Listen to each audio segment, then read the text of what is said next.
Sum it up.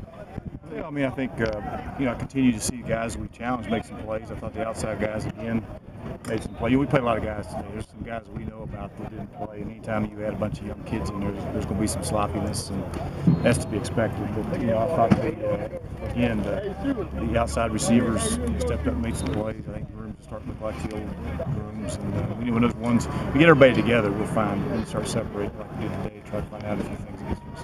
I'll be honest with you, we keep waiting for Armand's Daniel to revert back into Armand's Daniel mode, and he's just not doing it. Don't even go there.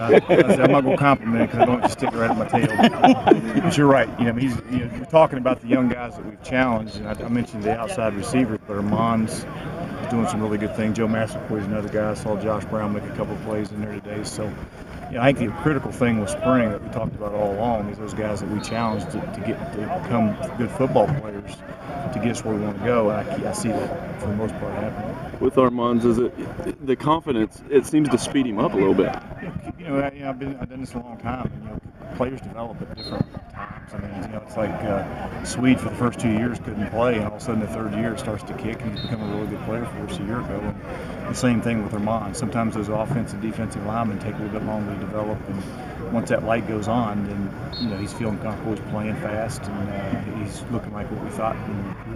Looks like a tough day for the O-line, both first and second. Well, you got a couple guys out.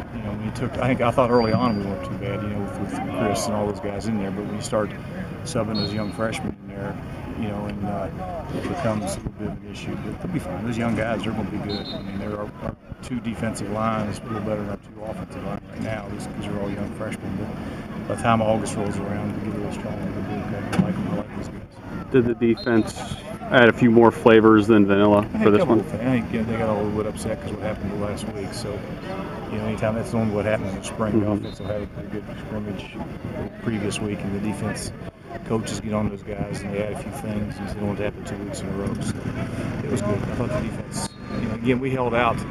You look out there, and there's 4 or 5 of our better defensive players didn't play today too, which made a little bit of a difference. I think Chuck told me about it. You guys looked at some, talked to some other coaches about tweaking on defense. You feel like some of that's really adding to their play? I think it ties in with what our base defense was a year ago, and gives us a little bit of disguise at times, and we can go from one front to another front, and from one coverage to the next coverage. It ties in a little bit better with what our base defense was a year ago, as far as trying to disguise some things. Well, last year you had to completely overhaul the car. This year, maybe just a tune-up. There's a couple tweaks, and I think the defense. They'll be. I don't worry about the defense. They'll be fine. Like I say, you had McKelvey and Swag and Rouse, and a few of those guys that weren't in there today. Rashad Myers and some of those guys were.